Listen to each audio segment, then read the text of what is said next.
Bismillahirrahmanirrahim. Assalamualaikum warahmatullahi wabarakatuh. Alhamdulillahilladzi an'ama 'alaina bi ni'matil iman wal islam. Wassalatu wassalamu ala sayyidil anam wa ala alihi wa ashabihil kiram. Subhanaka la ilma lana illa ma 'allamtana innaka antal alimul hakim wa tub 'alaina innaka antat tawwabur rahim.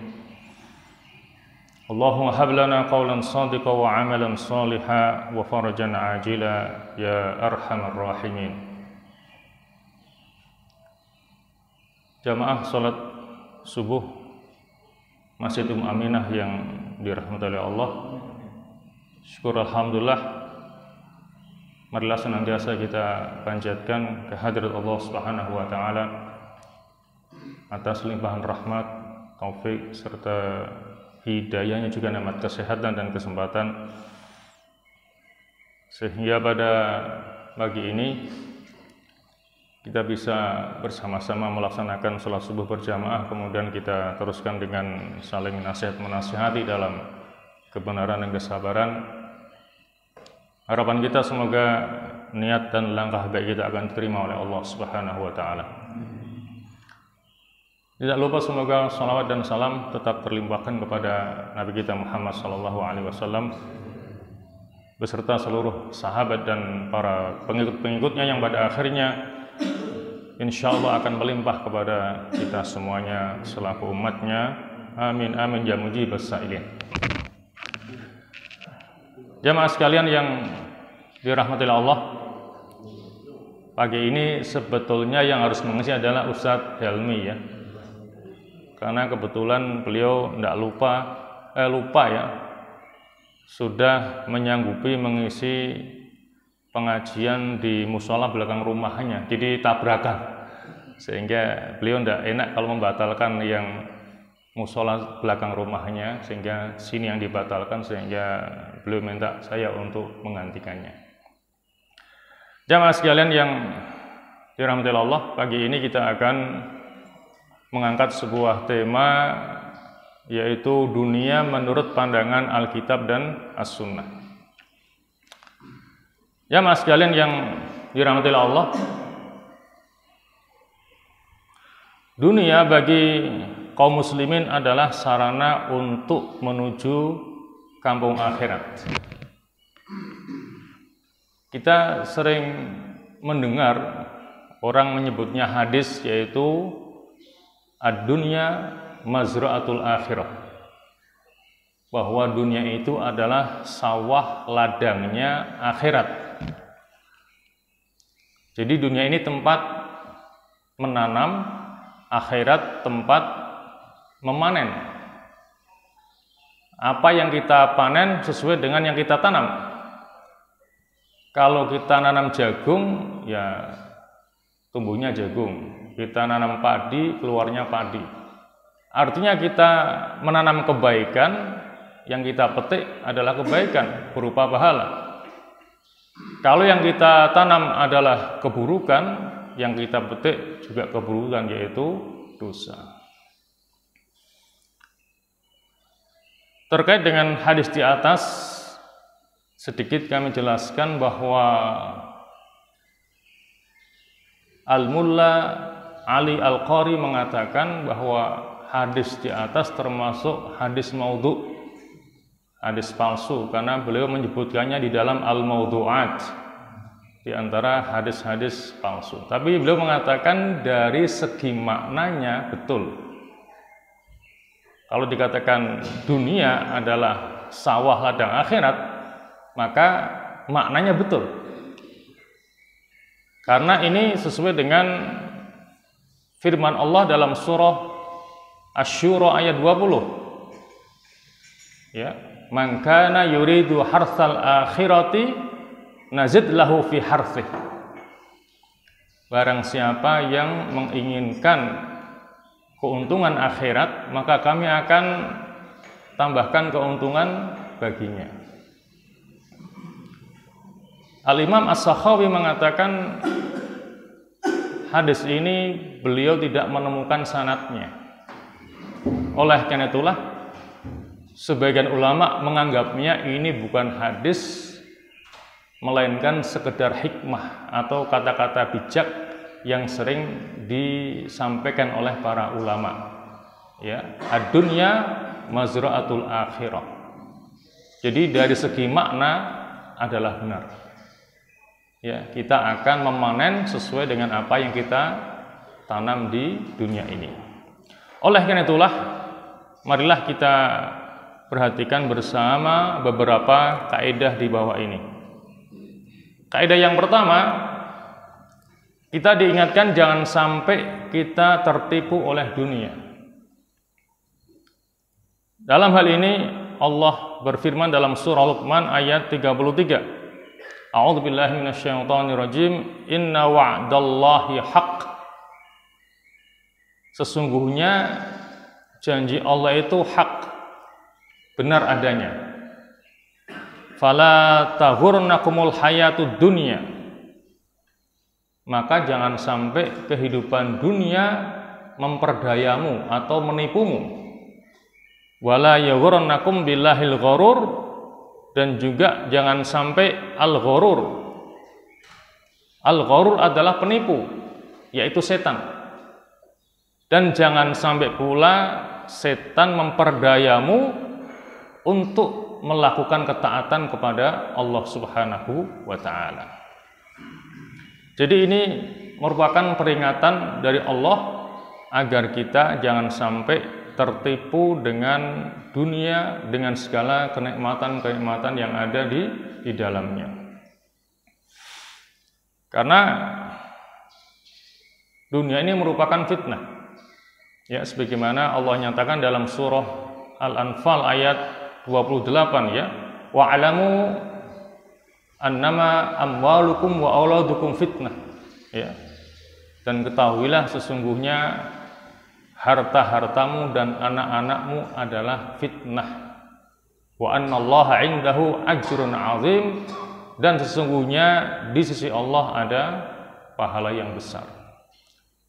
Jamaah sekalian yang dirahmati Allah, kemudian Rasulullah juga bersabda, innad dunya hulwatun khadirah. Sesungguhnya dunia itu hulwatun, manis, khadirah, hijau. Hulwah, manis. Setiap orang atau hampir kebanyakan orang suka kepada yang manis-manis. Juga orang suka kepada yang hijau-hijau, karena kelihatan indah dan enak dipandang. Dan itulah dunia. Jadi Nabi mengatakan bahwa dunia ini adalah manis dan hijau, yang kedua-duanya banyak disukai oleh manusia. Maka ini menunjukkan bahwa kebanyakan manusia hubud dunia, suka kepada dunia, yang digambarkan manis dan hijau. Jadi ini juga merupakan warning, ya, peringatan dari Rasulullah SAW.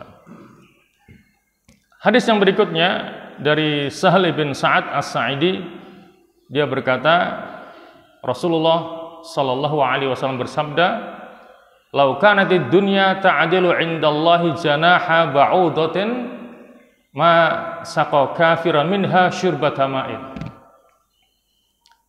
Jika seandainya dunia itu di sisi Allah nilainya sebanding dengan satu sayapnya nyamuk, maka Allah tidak akan memberikan kepada orang kafir satu teguk air pun. Oleh karena dunia itu tidak ada nilainya di hadapan Allah, maka Allah berikan kepada orang kafir asal dia mau berusaha. Jadi nilai dunia di mata Allah itu lebih murah dari sebelah sayapnya nyamuk. Apakah nyamuk itu ada harganya?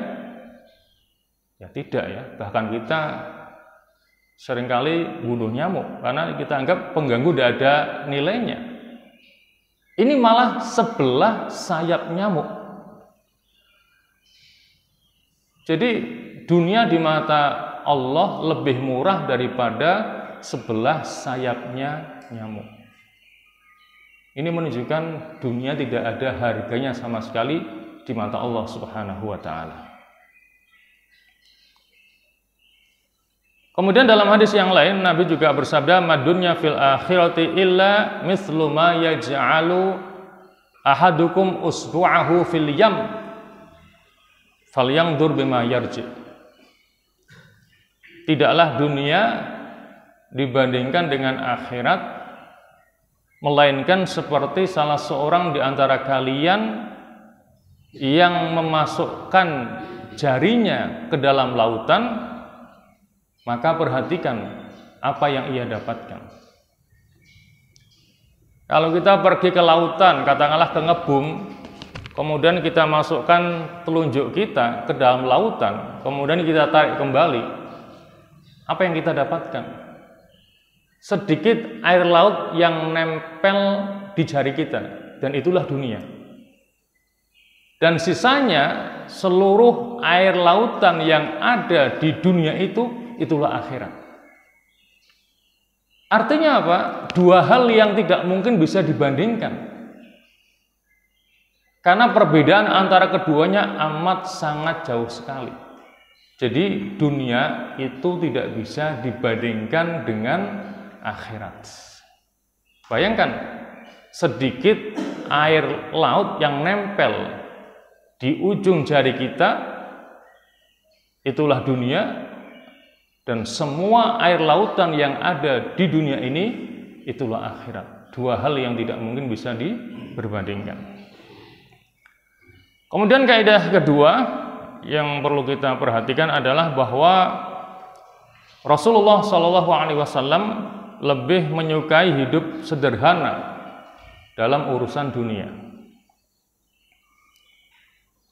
Dalam hal ini ada sebuah hadis dari sahabat Abu Hurairah di mana Rasulullah SAW bersabda, "Lau kana li mithlu Uhudin dhahaban ma yasuruni alla yamurra alayya thalathan wa 'indi minhu syai'un illa syai'un ursiduhu lidaini." Kata Nabi, kalau seandainya aku memiliki emas sebesar gunung Uhud. Nah, ini gunung Uhud ini, ya, gambar daripada gunung Uhud adalah ini. Kata Nabi, kalau aku punya emas sebesar gunung Uhud, maka aku tidak merasa nyaman. Lewat 3 hari, emas yang sebesar gunung itu belum saya habiskan untuk sedekah. Kecuali sedikit yang saya ambil untuk melunasi hutang saya. Bayangkan, emas sebesar gunung Uhud sebelum 3 hari sudah akan disedekahkan oleh Rasulullah SAW, dan beliau hanya ambil sedikit untuk keperluan menyaur hutangnya.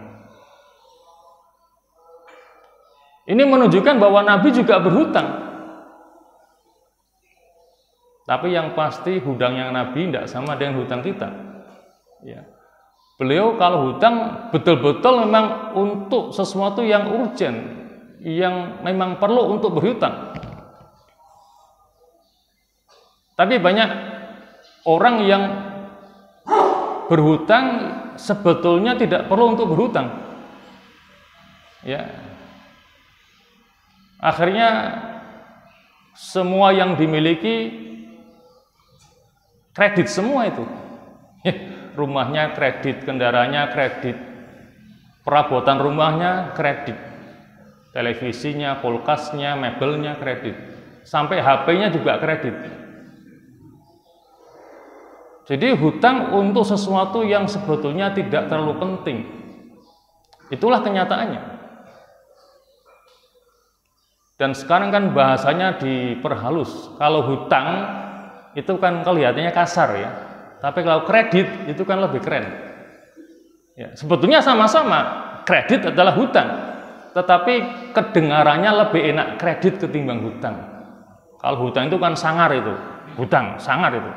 Tapi kalau kredit itu kan kelihatannya keren itu, sehingga orang tertarik untuk memperbanyak kredit. Ya, padahal sama-sama hutang. Makanya ada ungkapan hutang itu kehinaan di waktu siang dan pikiran di malam hari katanya. Karena kalau orang banyak hutang, kalau siang hari takut ketemu dengan orang yang utangi, takut ditagih itu, apalagi sudah jatuh tempo. Kalau malam hari jadi pikiran, ya bagaimana cara membayar hutang saya ini sudah jatuh tempo.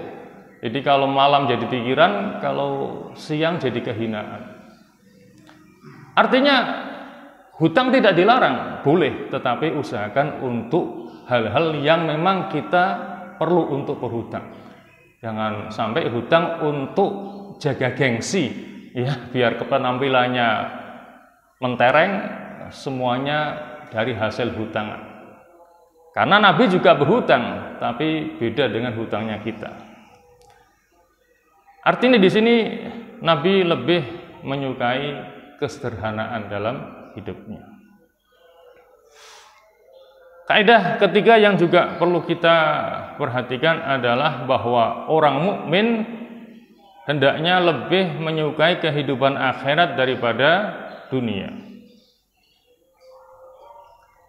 Dalam hal ini ada sebuah hadis dari Nabi Shallallahu Alaihi Wasallam yang sumbernya dari Mahmud bin Labid. Ya, beliau bersabda, "Itsnatani, ada dua hal, yakrahuhuma ibnu Adam, yang mana kedua hal itu dibenci oleh manusia." Apa yang pertama? Al-mautu, yaitu kematian. Orang benci kepada kematian. Kalau ingin bisa hidup selama-lamanya. Wal mautu khairun lil mu'min minal fitnah. Padahal mati itu lebih baik bagi orang beriman, karena dengan mati maka dia terbebas dari fitnah dunia. Selama dia masih hidup, maka dia harus berhadapan dengan yang namanya fitnah dunia. Kalau dia mati, berarti dia bebas dari segala fitnah dunia. Maka dikatakan di sini, orang cinta, orang takut, benci kepada kematian, padahal sebenarnya mati itu lebih baik bagi orang beriman, karena dengan meninggal maka dia akan terbebas dari segala fitnah dunia. Wa yakrahu qillatal mal. Ya, manusia juga benci kepada harta yang sedikit. Pengennya punya harta yang banyak dan melimpah. Bahkan sampai stres kalau hartanya sedikit. Pengennya punya harta yang banyak dan melimpah. Wa qillatul mal aqallu lil hisab. Padahal sedikit harta itu lebih meringankan hisabnya. Semakin orang itu banyak hartanya, semakin berat hisabnya. Semakin sedikit hartanya, maka semakin ringan hisabnya.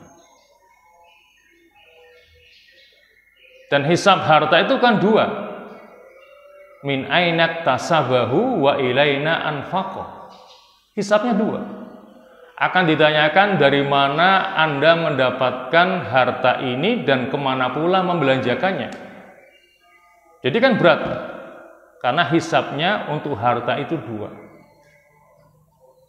Bisa jadi mendapatkannya dengan cara yang halal, tetapi membelanjakannya dengan cara yang tidak halal. Dan lebih celaka lagi mendapatkannya dengan cara yang tidak halal, dibelanjakan untuk yang tidak halal juga. Ya, jadi itulah dua hal yang dibenci oleh kebanyakan manusia, kematian dan sedikit harta. Jamaah sekalian yang dirahmati Allah, kaidah keempat yang perlu kita perhatikan terkait dengan masalah dunia, bahwa dunia ini adalah tempatnya bala dan fitnah. Dari Muawiyah radhiyallahu anhu, Rasulullah bersabda, "Lam yabqa minad dunya illa bala'un wa fitnatun." Lam yabqa minad dunya, tidak tersisa daripada dunia illa bala'un, kecuali bala, wa fitnatun, dan fitnah. Jadi dunia ini isinya antara bala dan fitnah. Ya. Contohnya, ya, sampai sekarang kita belum terbebas dari bala taun, yaitu COVID-19 kan? Sudah 2 tahun, sampai kapan kita tidak tahu. Itulah kehidupan dunia. Itu contoh dari sekian bala yang ada di dunia ini. Ya, salah satunya adalah pandemi COVID-19. Dan kita tidak tahu kapan akan berakhirnya. Belum lagi dengan bala-bala yang lainnya, yang masih banyak. Di samping bala juga tempatnya fitnah. Fitnah harta, fitnah keluarga, fitnah pangkat dan jabatan, dan lain sebagainya. Itulah yang tersisa daripada dunia ini, yaitu bala dan fitnah.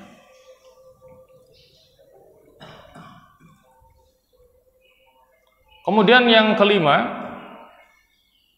manusia rakus akan dunia. Dari Anas radhiyallahu anhu, Rasulullah sallallahu alaihi wasallam bersabda, "Lau kana libni Adam wadiyani mim malin labtagha wadiyan salisan wa la yamla'u jawfa ibni Adama illa turabu wa yatubu Allahu ala man taba." Lau kana libni Adam wadiyani mim malin, ya, jika seandainya manusia itu mempunyai 2 lembah harta. Ini gambaran daripada lembah itu. Ya, ini gambar atau foto lembah ini. Seandainya manusia itu punya 2 lembah, ini hanya 1 lembah, ya, gambarnya 1 lembah. Kalau manusia punya 2 lembah yang semuanya berisi harta, maka dia belum puas. Dia minta lembah yang ketiga. Dikasih 3 minta 4, dikasih 4 minta 5, dan seterusnya. Maka Nabi mengatakan, wala yamla'u jawfa ibni Adam illa turab. Tidak ada yang bisa membuat, ya, manusia menjadi kenyang kecuali kematian. Jadi selama manusia itu belum meninggal dunia, maka dia ingin terus memiliki dan menambah dunianya. Kalau sudah mati ya sudah, dia merasa kenyang dengan dunia. Karena semua yang dia upayakan selama ini akan dia tinggalkan. Tidak 1 rupiah pun yang akan dia bawa ke alam kuburnya, kecuali kain kafan dan amal perbuatannya. Semuanya dia tinggal.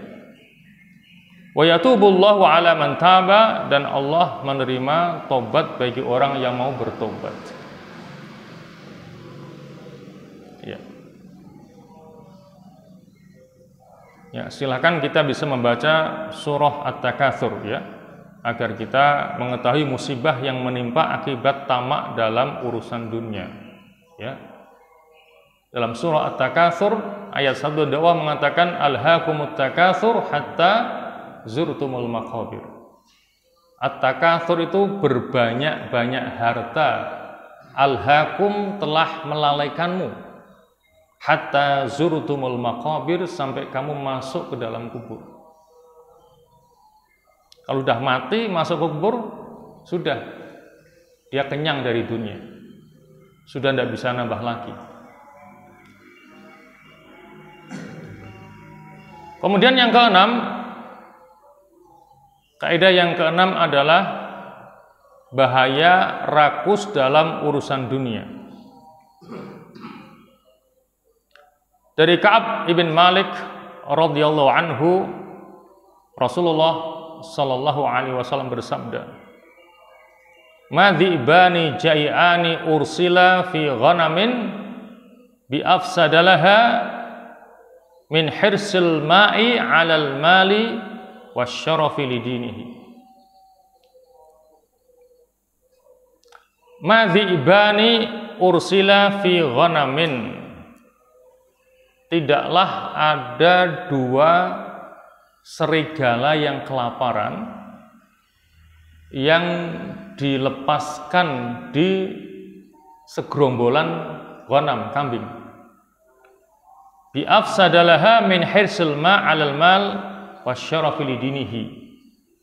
Itu lebih berbahaya daripada rakusnya seseorang kepada harta dan kekuasaan. Jadi orang yang rakus kepada harta, rakus kepada kekuasaan, itu jauh lebih berbahaya daripada dua serigala kelaparan yang dilepaskan di segerombolan ghanam, kambing. Katakanlah ada dua serigala kelaparan dilepaskan di segerombolan kambing, ada 10. Kalaupun dimangsa, ya paling mungkin yang mati 2. Karena serigala kalau udah makan kenyang, ya sudah dia pergi. Tidak semuanya dimakan itu.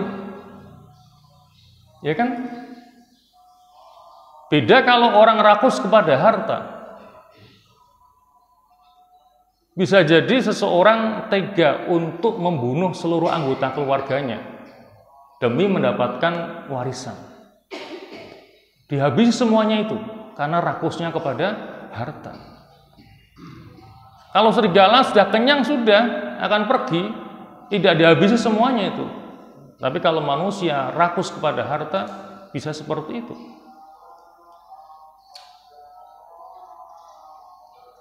Ya kan? Katakanlah seorang koruptor, ya, koruptor bansos misalnya, berapa itu? Mengkorupsi bantuan sosial. Itu kan korbannya banyak sekali itu. Korbannya rakyat miskin yang butuh bantuan itu. Berapa korbannya itu? Dari korupsi bansos itu, yang seharusnya dapat bantuan, tidak dapat karena dikorupsi. Begitupun dengan orang yang rakus kepada kekuasaan. Tidak puas 1 periode, minta 2 periode. Belum cukup, minta 3 periode. Mungkin seumur hidup. Meskipun harus mengorbankan rakyatnya. Saling bertengkar sendiri, paling bunuh. Yang melawan ditangkap, masuk penjara. Mungkin ada yang dieksekusi barangkali. Gara-gara rakus kepada kekuasaan. Sikut sana, sikut sini demi mempertahankan kekuasaannya. Makanya orang yang rakus kepada harta dan kekuasaan dikatakan di sini jauh lebih berbahaya daripada serigala yang kelaparan. Karena kalau serigala kelaparan, makan kenyang sudah selesai, dia akan pergi. Beda dengan manusia. Itulah watak manusia.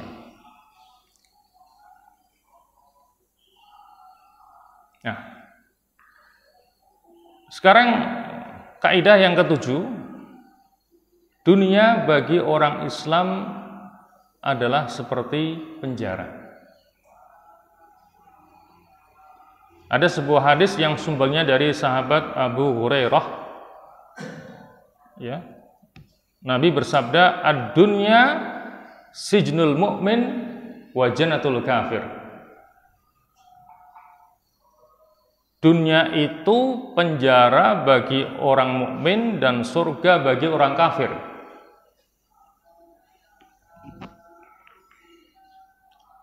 Banyak orang yang salah dalam menafsiri hadis ini dengan mengatakan kalau begitu orang mukmin tidak berhak untuk jadi orang kaya. Orang mukmin tidak berhak untuk berkuasa karena dia seperti orang dalam penjara. Yang berhak jadi orang kaya, yang berhak untuk punya kekuasaan adalah orang kafir, karena orang kafir bagikan ada di dalam surga. Ini adalah pemahaman yang salah. Nah, pemahaman yang paling bagus, yang paling benar dari hadis ini adalah seperti yang pernah dijelaskan oleh Al-Imam Ibnu Hajar Al-Asqalani. Al-Imam Ibnu Hajar Al-Asqalani pada masanya beliau diangkat sebagai hakim agung di Mesir.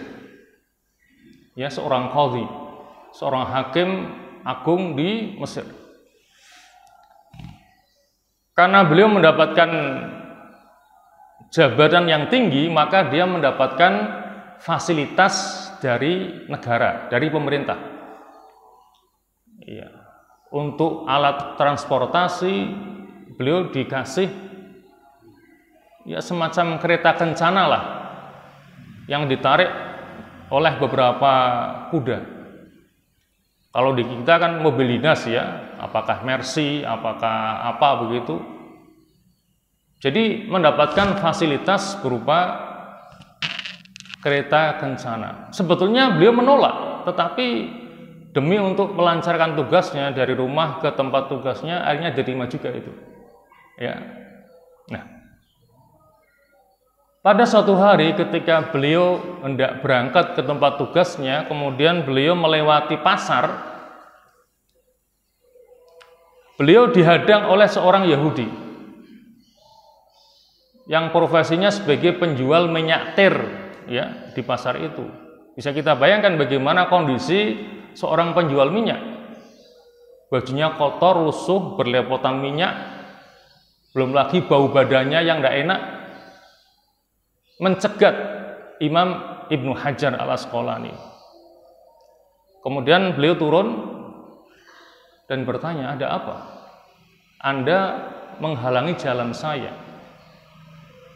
Kemudian si Yahudi mengatakan, apakah benar Nabi Anda mengatakan bahwa dunia itu penjara bagi orang beriman dan surga bagi orang kafir? Dijawab, ya betul. Itulah sabda Rasulullah. Apa kata si Yahudi? Kalau begitu saya mukmin, Anda kafir. Loh, kok bisa begitu? Saya ini susah, hidupnya kekurangan. Anda lihat bagaimana penampilan saya. Saya di dunia tidak bahagia, bagaikan di penjara. Kalau begitu saya yang mukmin, Anda yang kafir karena Anda hidupnya nikmat, pakai kereta kencana untuk bertugas. Akhirnya Al-Imam Ibnu Hajar mencoba menjelaskan makna daripada hadis ini secara baik dan benar. Beliau mengatakan begini makna hadisnya. Sesenang-senangnya orang mukmin di dunia,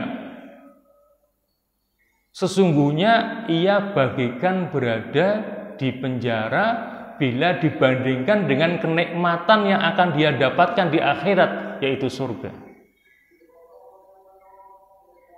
Sementara sesusah-susah orang kafir di dunia ini, maka dia bagaikan ada di surga bila dibandingkan dengan siksaan yang akan dia terima di akhirat nanti berupa neraka. Itu pemahaman yang betul daripada hadis ini. Akhirnya apa? Si Yahudi tadi mengucapkan 2 kalimat syahadat dan menyatakan diri masuk ke dalam agama Islam setelah menjelaskan makna yang betul daripada hadis ini.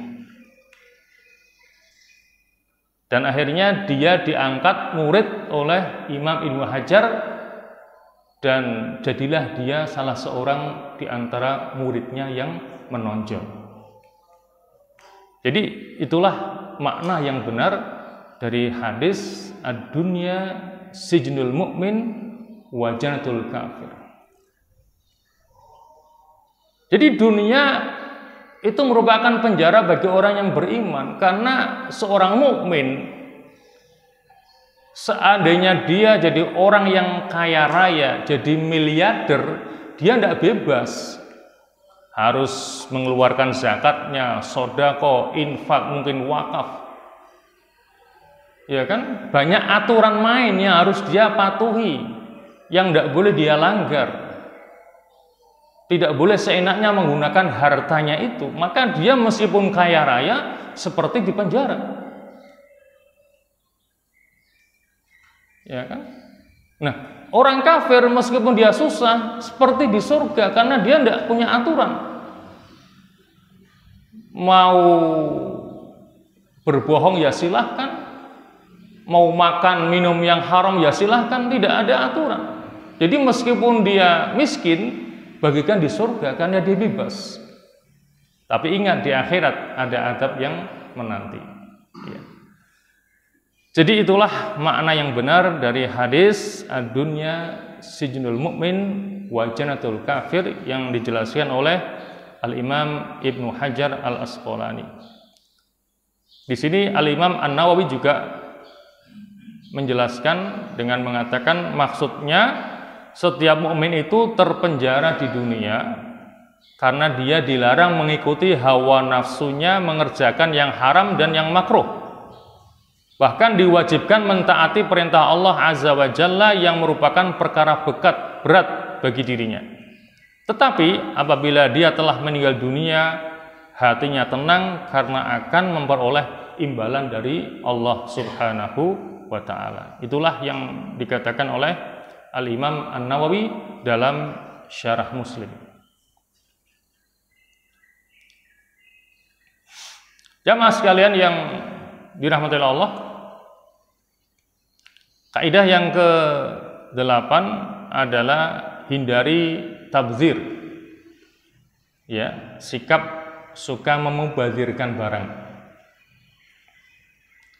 Nah, dari Jabir bin Abdullah radhiyallahu anhuma, sesungguhnya Rasulullah telah berkata kepadanya, firasyun lirrajuli wa firasyun limra'atihi watsalitsu lidhaifi warabi' lisyaitan. Rawahu Muslim. Firasyun lirrajuli, satu tempat tidur untuk suami. Wa firasyun limra'atihi, satu tempat tidur untuk istrinya. Wa tsalitsu lidhaifi, dan tempat tidur yang ketiga untuk tamu. Warabi' lisyaitan, dan yang keempat miliknya setan. Apa itu maknanya? Nah, ini dijelaskan oleh Al-Imam An-Nawawi. Apa maknanya? Satu tempat tidur untuk suami, yang kedua untuk istri, ketiga untuk tamu, yang keempat miliknya setan. Al-Imam An-Nawawi, beliau mengatakan, ulama berkata yang keempat untuk setan maksudnya adalah harta yang melebihi kebutuhan itu hanya untuk bermegah-megahan dan itu adalah tercela. Maka setiap yang tercela tergolong perbuatan setan. Itu maknanya. Iya. Kadang orang rumahnya besar, kamarnya banyak sekali, tapi ya untuk bermegah-megahan aja, biar dikatakan punya istana, ya, rumahnya besar, kamarnya banyak, tetapi tidak berpenghuni. Mubazir itu, ya. Jadi itu gambaran daripada sikap tabdzir, ya, memubazirkan. Ya, innal mubadzirina kanu ikhwana syaitan, enggak begitu kata Allah. Ya, sesungguhnya orang yang memubadzirkan itu adalah saudaranya setan. Ya. Jadi itulah penjelasan daripada Al-Imam An-Nawawi terkait dengan bahwa tempat tidur yang keempat itu adalah miliknya setan. Itu gambaran daripada orang yang suka memubadzirkan harta. Makanya kita dilarang. Iya. Jangan berlebih-lebihan, sesuai dengan kebutuhan saja. Nah, kemudian yang kesembilan adalah hidup sederhana. Dari Sahal bin Sa'ad As-Sa'di, Rasulullah bersabda, izhad fid dunya yuhibbukallah, wazhad fima fi aidin nas yuhibbuka. Bersikap zuhudlah kamu terhadap dunia, maka Allah akan mencintaimu. Dan bersikap zuhudlah kamu terhadap apa yang ada pada manusia, maka manusia akan cinta kepadamu. Ya. Ini adalah makna daripada zuhud. Zuhud artinya melepaskan hati dari pengaruh dunia. Itu makna zuhud. Jadi melepaskan hati dari pengaruh dunia. Maka dengan pengertian seperti ini, zuhud tidak identik dengan kemiskinan. Ya. Bisa jadi orang paling kaya tetapi dia paling zuhud. Sebaliknya orang paling miskin malah hubud dunia. Jadi zuhud tidaknya orang itu berkaitan dengan hatinya. Ya. Kalau hartanya hanya sebatas di tangan, tidak masuk ke dalam hati, dia zuhud. Tapi kalau hartanya masuk ke dalam hati, berarti dia tidak zuhud. Bahkan bisa masuk dalam kategori hubud dunia. Ada sebuah kisah.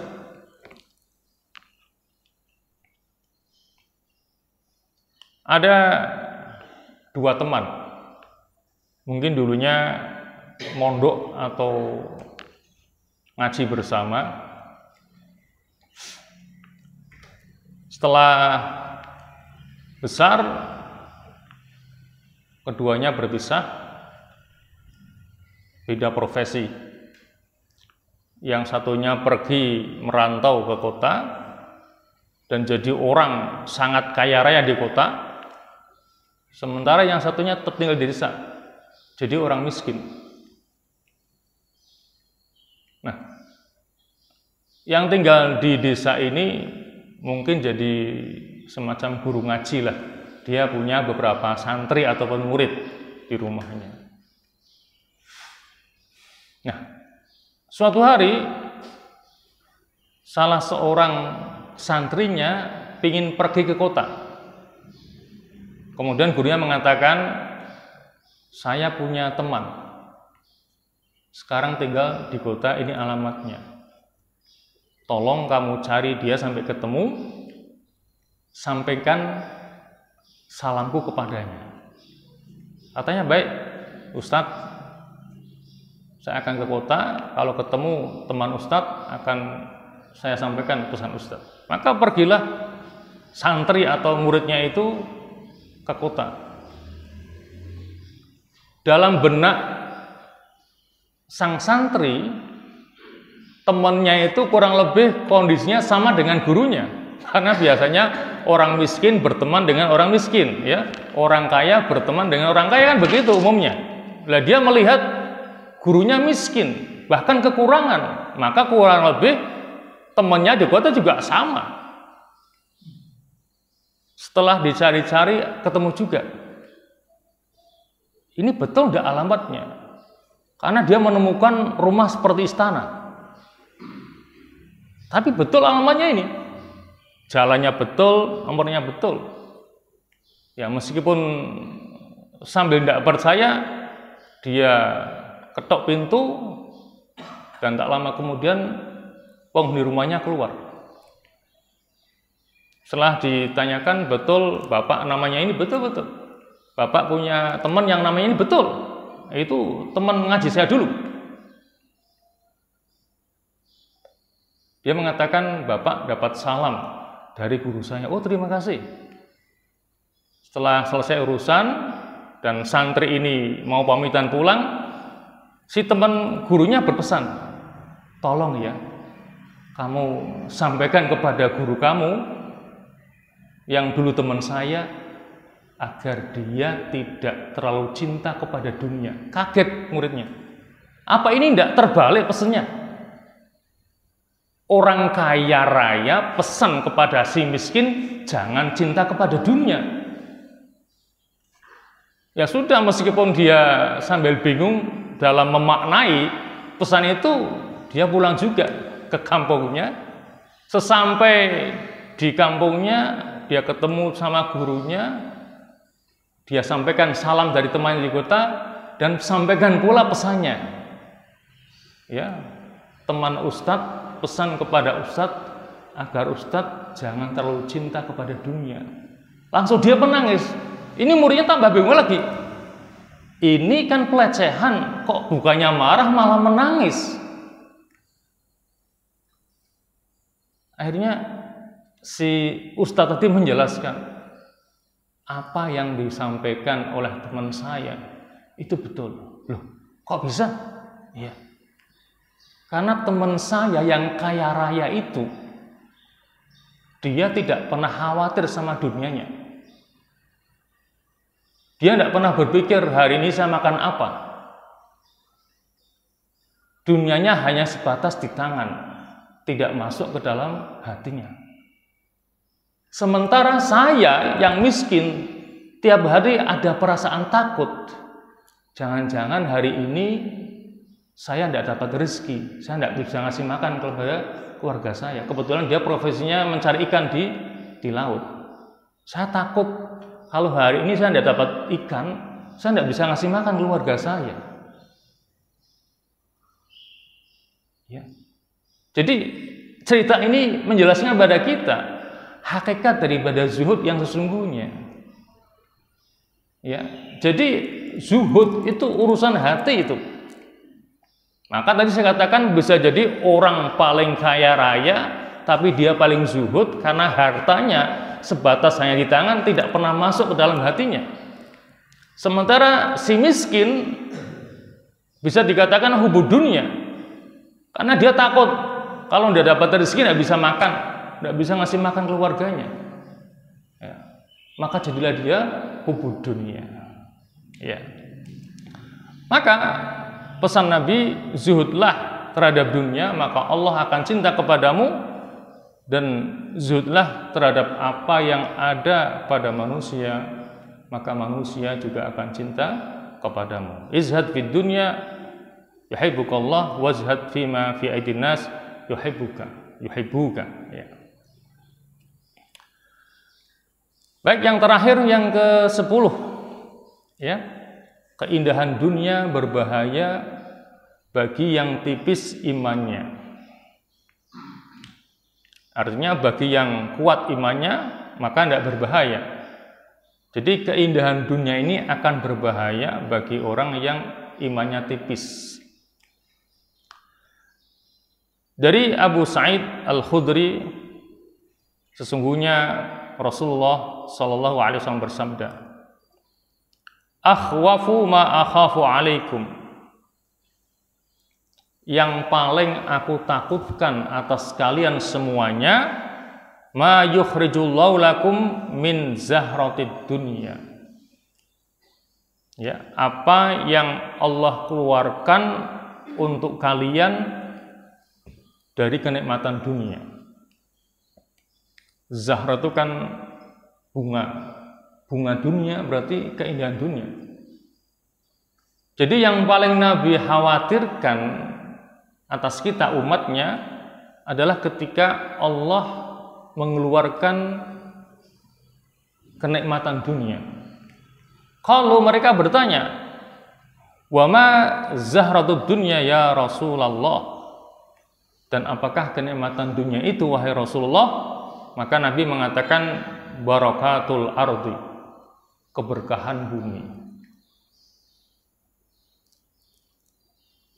Karena ketika manusia diberi keberkahan bumi, tanah yang subur, ya kan?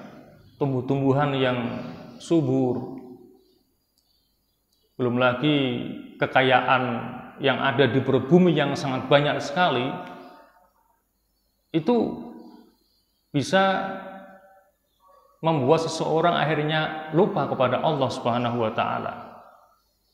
Ya, gara-gara barakatul ardi.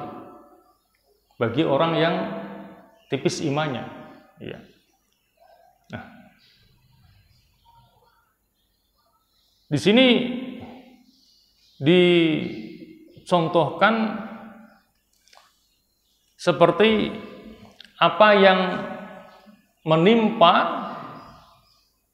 penduduk negeri Sabak, ya.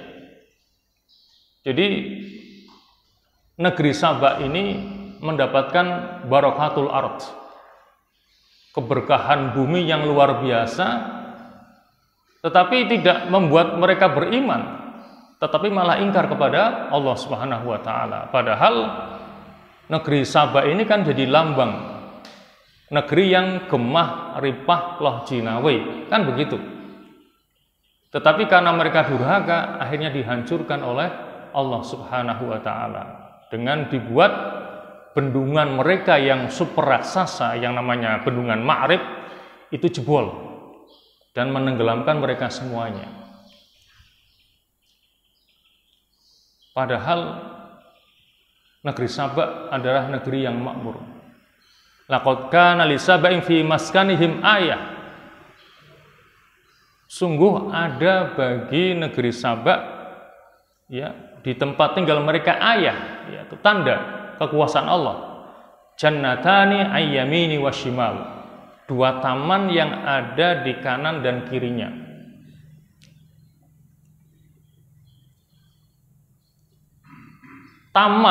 Dua taman ini yang menjadikan mereka hidup dalam kemakmuran. Sampai di sini Qatadah dan Abdurrahman bin Zaid, beliau menceritakan bahwa apabila ada seseorang masuk ke dalam kebun itu dengan membawa keranjang di atas kepalanya, ketika keluar maka keranjang tersebut akan dipenuhi dengan buah-buahan tanpa harus memetik buah tersebut. Bayangkan, orang masuk ke taman itu dengan bawa keranjang ditaruh di atas kepala, tanpa dia memetik, keluar penuh dengan buah-buahan. Bayangkan, menunjukkan buah-buahannya melimpah ruah. Tidak usah metik, keluar taman penuh dengan buah-buahan. Alangkah suburnya negeri Sabak. Tidak ada di sini kan kondisi yang seperti itu. Kemudian Abdurrahman bin Zaid menambahkan bahwa di Sabak tidak ada nyamuk, tidak ada lalat, tidak ada serangga, tidak ada kalajengking, tidak ada ular. Bayangkan nikmatnya itu. Ini ada nyamuk aja kita udah tidak nyaman, ya. Ya.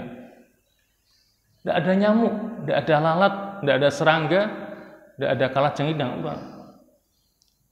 Itulah keberkahan yang Allah berikan kepada negeri Sabak. Tapi gara-gara mereka tidak pandai mensyukurinya, akhirnya mereka dihancurkan oleh Allah Subhanahu wa taala.